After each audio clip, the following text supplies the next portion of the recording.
Hello, and welcome back to the Ground and Root podcast, where we are exploring the world of holistic and functional strategies to enhance healing and help you stay cancer free.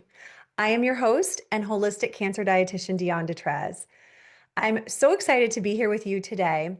We are welcoming in a new month. It is April at the time of the release of this recording, but today is actually the first day of spring in the Northern Hemisphere, the day that I'm recording this. It is the spring equinox. And this is the perfect time of year, of season, to talk about this topic. We naturally begin to shift our focus to spring cleaning. And we think about this in the context of our homes, perhaps like airing out the houses, opening up the windows, clearing out the clutter. But we can also think about this inside of our own bodies. And that is going to be our theme for the next 4 episodes. We're going to focus around detoxing and cleansing our bodies and the different ways we can do this. Today, we're going to start with what I would consider step one in this process, which is first just getting really aware of the toxins that you are exposed to right now. And how can we start to lower that burden? How can we begin to reduce your exposures? That's number one. Step number two will be how to enhance your pathways of detoxification. You have 6 pathways of detoxification, and there are very specific things we can do for each of those pathways to help them function better. So whatever is coming in can get cleared out more efficiently. Our next solo episode, we will talk more about that. Okay, but for today, in today's episode, we're going to first just talk about the reality of the world that we live in when it comes to toxic exposures and some really specific ways you can begin to reduce your burden. You ready? Let's dive in. So, first and foremost, the background. And I imagine if you're here listening to this podcast, you already have a pretty good sense of the amount of toxins we have exposure to in our world.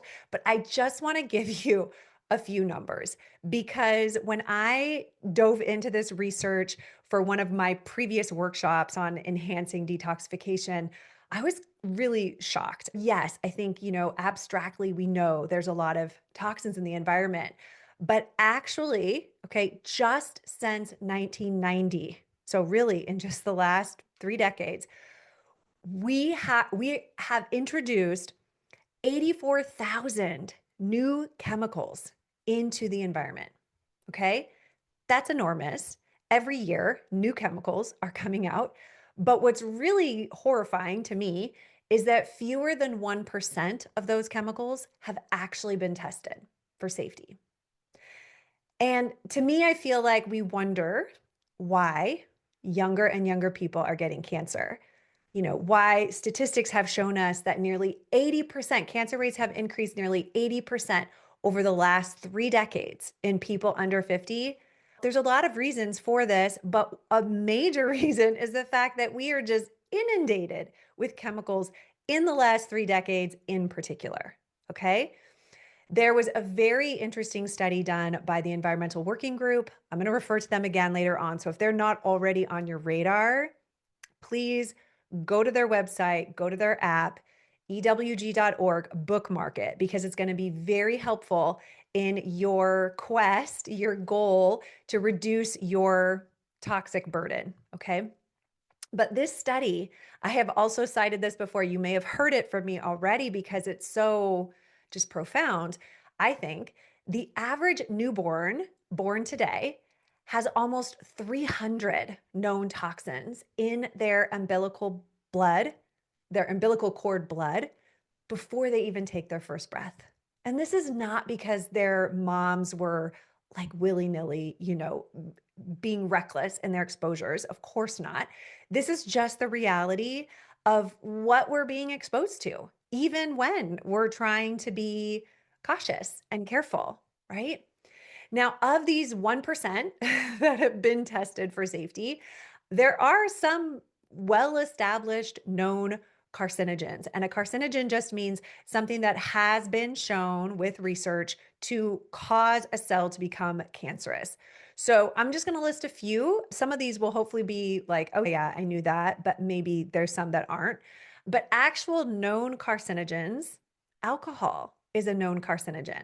I know I should probably do a podcast just on alcohol alone because that is a big topic. It's still very culturally accepted in many countries, and yet it is a known carcinogen. So that and cigarette smoke. Living in France, the amount of people that are still smoking and still drinking every day, it's a real cultural thing here. And both of these substances are known, right? They're not suspected, they're known carcinogens. Some other ones, though, too, oral contraceptives have been shown to be carcinogenic. Many different viruses have been shown to cause cancer. Engine exhaust, right? So even just living in a city and being exposed to a lot of engine exhaust can be carcinogenic. Arsenic, of course, is one. Aflatoxins, this is found in mold. So that is something that we definitely think about at Ground and Root, is the potential mold exposure as a potential source of toxins for our clients. And there's others. I don't want to spend our time together just like listing off things. I just wanted to bring a few to your attention. And then another, like a subset of that, which again, through research have been shown to be probably carcinogenic. Okay. So not as accepted, but probably. So acrylamide is one. Acrylamide, one of the more common ways this is found is in burnt starch. So we already know that burning meat, right, like blackened, charred meats is problematic when it comes to cancer, but actually charring starchy things as well. So bread, like burnt toast is maybe the easiest one to think about, creates a compound known as acrylamide, which has been shown to be probably carcinogenic. Styrene, which is found in certain types of plastics, right? Styrofoam. Pesticides, many pesticides have been shown to be probably carcinogenic. Cisplatin, this is like a really big one for the cancer community and people who are receiving treatments to help, to help get rid of cancer, but yet some of those treatments have actually been shown to cause cancer too. So we have to balance that and bring in some protections when we know that the treatment we need is also likely toxic. Thankfully, there are ways we can help with that. Lead is another one. Nitrates. Okay, I was just referring to the burnt meat, but also processed meats with nitrates, vinyl, and so many others. Okay, so that's just a sampling, but it's just to get a few of these things on your radar. Okay. Now, here's the problem when we're exposed to these toxins, because not all of these things are in our control. Some of them are, and we're going to try to focus our attention today on the ones that we do have control over, but some are not. And so we are going to be exposed to some things. And thankfully, we have very efficient systems to help us with that. But I want you to also just understand the physiology of what's happening behind the scenes. I think it's important for you to understand how this works in your body. So here's the primary problem. We are exposed to let's say one of those toxins I just mentioned, and then changes happen inside the cell. It creates change in the cell, right? So perhaps the cell breaks. Perhaps it causes an oxidative lesion. Perhaps it causes proteins to cross-link. Right? It creates some kind of damage inside, it creates damage to the DNA inside a cell. Okay.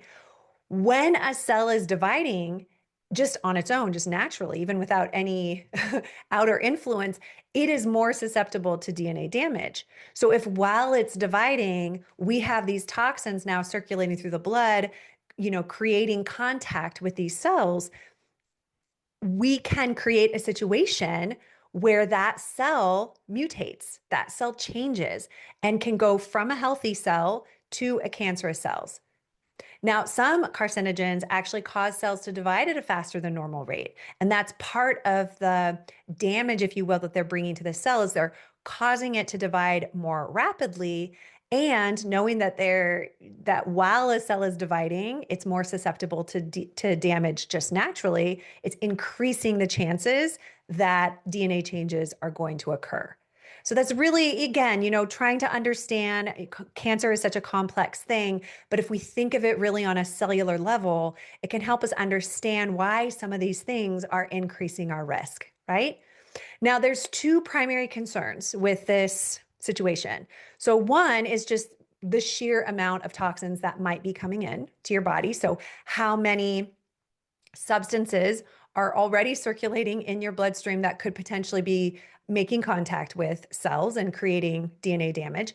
But number two is what's coming in is outpacing what's going out, right? And that's what we're going to talk about more in the next episode, but just to lay the foundation for that. So one of the ways I typically explain this in my classes is to think about a sink. Okay, so let's just turn the faucet on. So water's coming in. Let's open the drain so it's not going to overflow, right?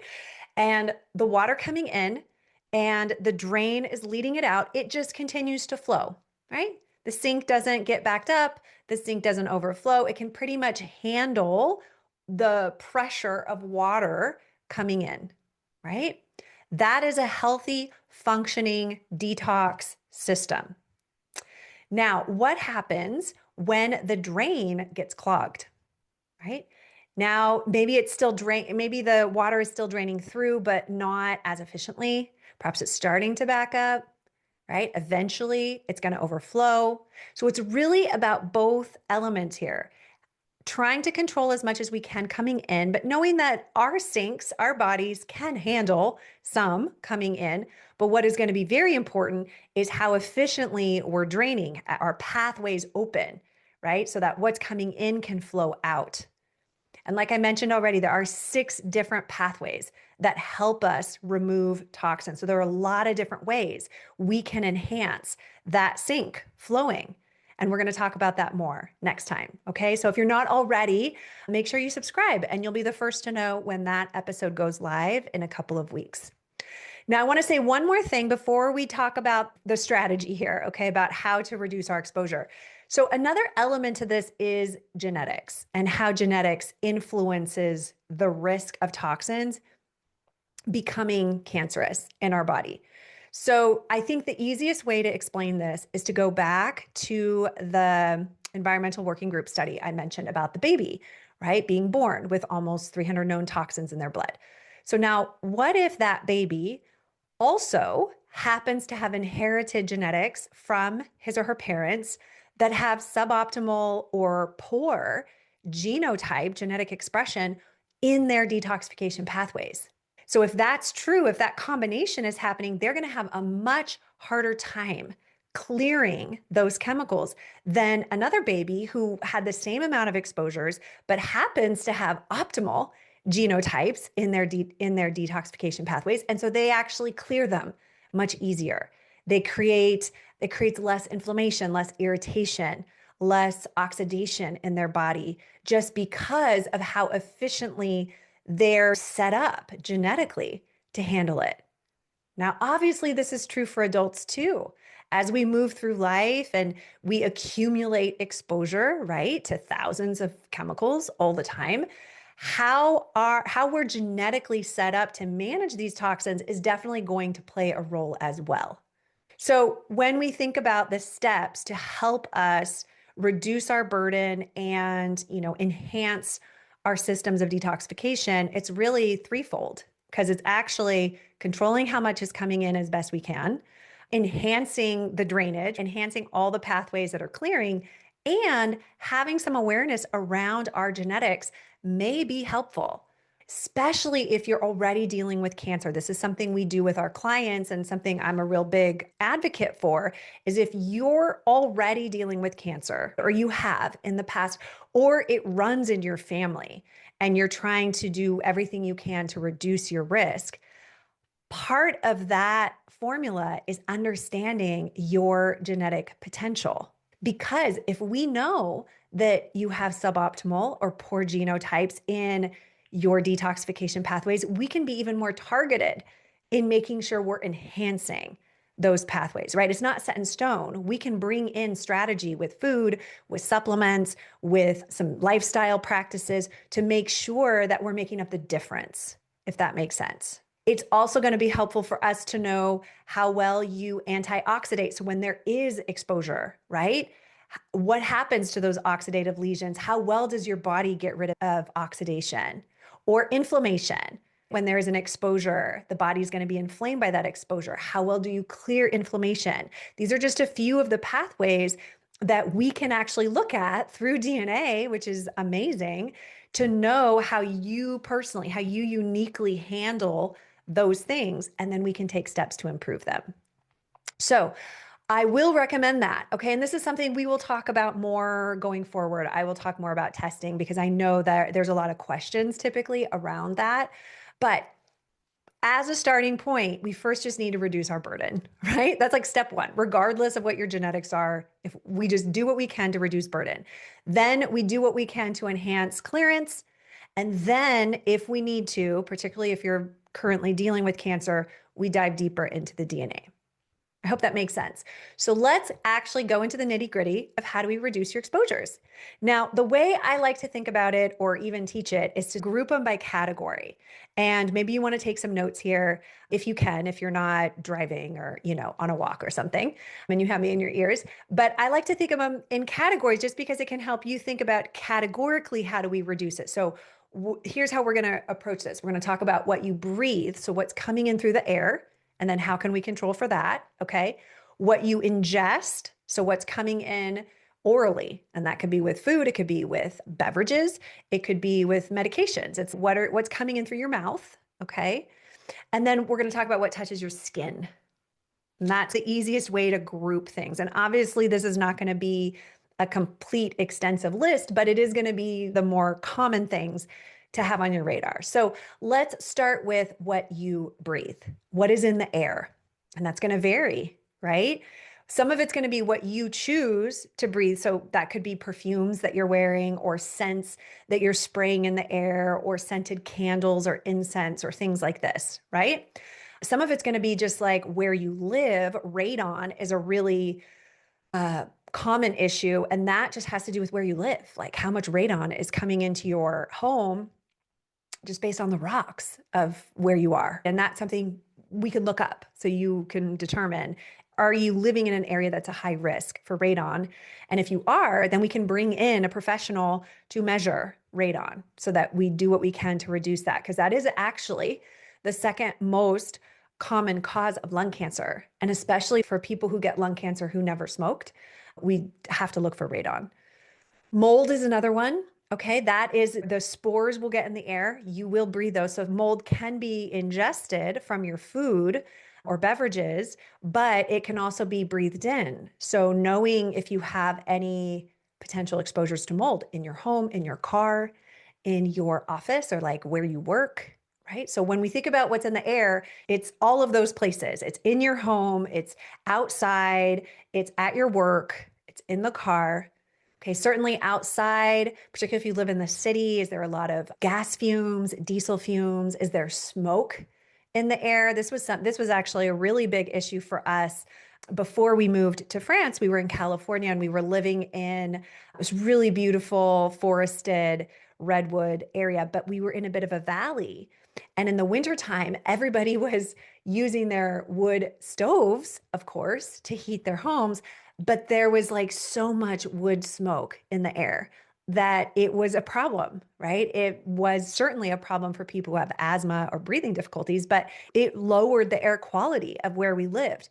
So your exposure to smoke, it could be from you actually smoking or living with somebody who smokes, but it might just be like that scenario, that in the winter, there's a lot of wood smoke in the air. So smoke, diesel gas fumes, scents, radon, mold, dust. Okay, those is a sampling of some of the ways that you might be exposed to toxins in the air. Now, what you ingest, what are you actually taking in orally? So obviously, let's start with foods. Okay, certain foods that are going to be a problem. Certainly ultra processed foods, simple sugars, simple refined sugars. Last month, or this month at the time of this recording, but in March, we did a whole month around food and diet. If you haven't, you can go back and listen to those. Inflammatory fats like seed oils, like fried oils, oxidated oils, those can all be toxic in the body. I mentioned earlier about like acrylamide or meats getting charred, blackened. So those create a certain type of compound, HCAs, PAHs, which can also have, again, are known carcinogens. And that's when your proteins, okay, that could be animal food, that could be meat, but it could also be poultry, it could be fish, it could be eggs, right? When your animal food is cooked at a really high temperature, it becomes dangerous. It creates these compounds that have been shown to cause cancer. Essentially, the hotter and the longer a meat is cooked, the more the HCAs and PAHs are produced, right? So we can control for that. You could still barbecue, just cook it at a lower temperature, cook it longer, right? Flip it often so it's not charring. That's what we're trying to avoid. Another thing to consider is how you're storing your foods and what you're cooking your food in, because ultimately that could leach into the food and then you consume it. Then you're ingesting it. So think about plastics, think about aluminum, think about Teflon pans, right?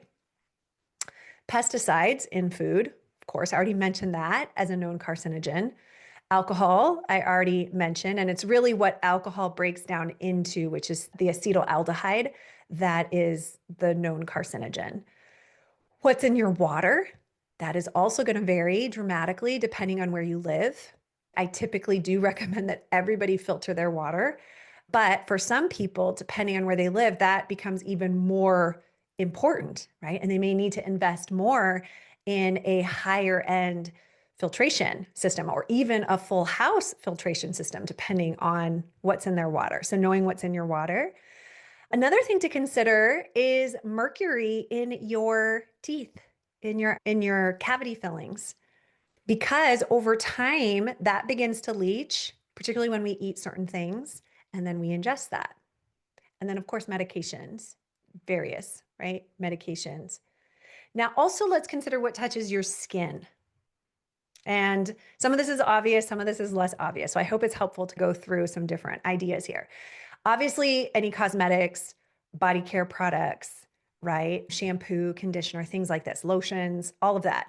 Think of your skin. Your skin is a very important detox organ, right? It is breathing, it is absorbing.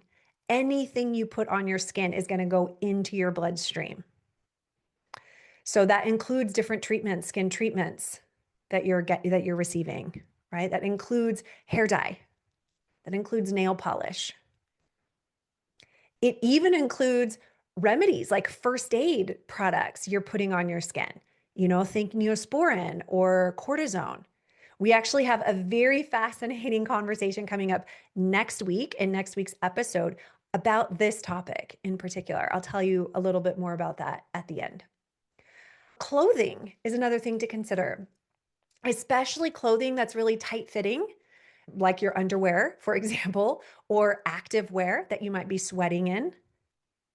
Your laundry detergents, right? That's all can be absorbed through the skin, especially when you're warm, sweating, pores are open. Chlorine is another one. I spent pretty much the majority of my childhood in chlorinated pools because I was a year-round swimmer and a competitive swimmer, which means I was training, I was sweating, right? I was like soaking up chlorine, basically. I had open pores, just absorbing chlorine. And that did cause problems in my body. It started with hormonal issues because chlorine is an endocrine disruptor. It can absolutely cause hormonal problems, but it can also be cancer causing too. And think about the chlorine coming into your home as well, in your showers, in your baths, right? In hot water. Again, the skin is open, it's porous, you're pulling that chlorine in.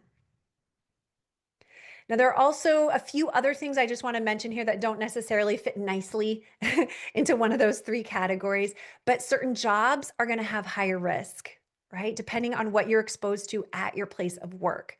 One that is a very concerning when it comes to cancer risk, and I have personally seen this with, a percentage of my clients is salon workers. Typically women, but people who are working in hair salons, nail salons, have a much higher risk for cancer. And a lot of that is from what they're breathing, right, in the salon, but also could be from what they're touching. So what's coming in through the skin. Mechanics, Same, right? They're using a lot of lubricants and oils and different things that they, again, could be coming into contact with their skin or breathing. Pilots and flight attendants actually have increased risk for cancer too, likely because of the radiation exposure. And I would say too, probably the circadian rhythm disruption, depending on how far, they're flying. Dentistry is another one. So something to consider about just your job. Are there certain exposures in your job that you could potentially control for or reduce your risk for them? Wearing masks or gloves or, different things. Cell phone radiation, cell phone towers. So that is really important too, depending on where you live. How close are you to some of these things?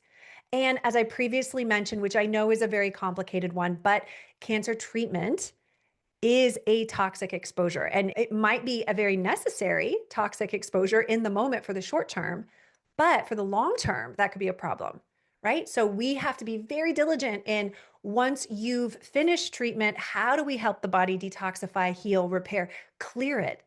I've had some clients tell me that 6, 7 years later on toxic panels, they still found platinum, from cisplatin, from carboplatin in their bloodstream still.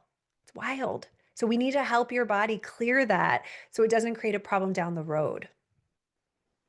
And I would say too, something to consider for any of you who are still moving through treatment, many of the side effects that are commonly associated with treatment, like fatigue, like brain fog, even muscle aches and pains, and particularly if those are lingering once treatment is done, those are often a consequence of the toxic buildup from treatment rather than from the treatment itself. And like I said before, we can support that process. So as we support your clearance, we get your detox pathways working better, more efficiently, we can minimize those symptoms.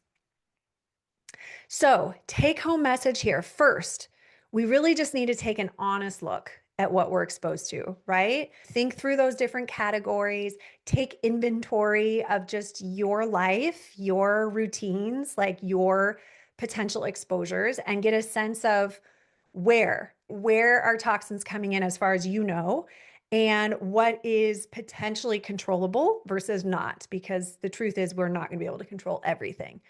Once you have a good idea of where things are coming in from, then hopefully there's some low-hanging fruit, right? Remove the easy things first or swap them out, like plastic water bottle to a glass or a stainless steel water bottle. Make some simple swaps, right?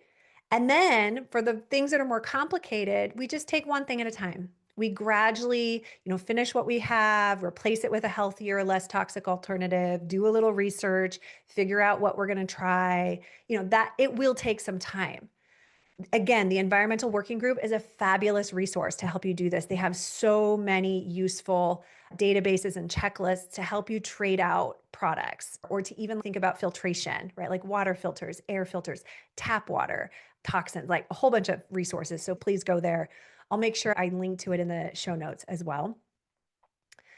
But that is going to take time, and it's okay, because at the same time as you're gradually reducing your load, we're also going to be enhancing your drainage pathways, right? And we're going to talk about that later in the month. Every swap you make is reducing your burden. So I don't want you to feel like it has to be 100% perfect. It's just like your diet, right? It doesn't have to be 100% perfect for you to get the benefit, even if you have high risk for cancer or you're currently dealing with cancer. Every swap we make is going to help. It's going to reduce the burden and it's going to help lower the risk. So we just take one thing at a time. Now, if you're feeling actually, though, really fired up to tackle this, and you're like, yes, this is like top of mind for me. I want to do what I can to reduce my exposure. I want to really ramp up my detox pathways. We are actually doing this as a group inside our coaching program this month. So through April and May, and then it'll live as a do-it-yourself program. So anytime you listen to this, if you decide to join us in our coaching container, if you're already in there, you have access to this, okay? But what we're doing is we're doing an 8-week challenge, a detox challenge, and week by week, we're helping you take action on both reducing your exposure and enhancing your detox pathways. And we're taking very actionable steps. So by the end of the 8 weeks, there will be significant shifts in your load, in your toxic burden, and in how well you're clearing those toxins. For those of you who are working with us one-on-one, also, you will be doing your DNA. And so we will use your DNA information as well to make sure that we're doing everything we can to enhance these pathways for you. So in addition to getting personalized support to enhance your recovery, to enhance your prevention plan, you will also get to take a closer look at just cleaning up one of the primary reasons cancer grows. So I invite you to come in and do that with us instead of just feeling overwhelmed by like, there's just so much, I don't even know where to start. We'll make it easier, I promise. You can click the link in our show notes to learn more and to connect with us if you're interested in not only the coaching, but doing the detox challenge as well. And like I mentioned, next week, we have a guest. We have Jody Scott is going to come talk with me. She is the founder and CEO of Green Goo, which is a plant-based first aid and herbal wellness company. We had such a fabulous conversation. You're going to love it. We talk more about the connection between skin health and immune regulation and nervous system regulation and how to reduce toxic burden and create safer, less toxic home environments. It's really good. So again, make sure you subscribe so that you'll be the first to know when that episode drops next week. I hope you found today's episode helpful. I know it can feel overwhelming to tackle this topic. Just take one thing at a time. Okay, think about it in categories. Low-hanging fruit first. Every swap you make will make a difference. If you are enjoying the content we are covering here at the Ground and Root Podcast, as always, please help us spread the word. We are still a new podcast. By you sharing and subscribing and leaving a review, it helps us get into the ears of as many people as possible. And I am so appreciative for your help in that process. I wish you such a beautiful day, welcoming spring, enjoying the spring season if that's when you're listening to this. And I look forward to connecting with you again on next week's episode. Bye for now.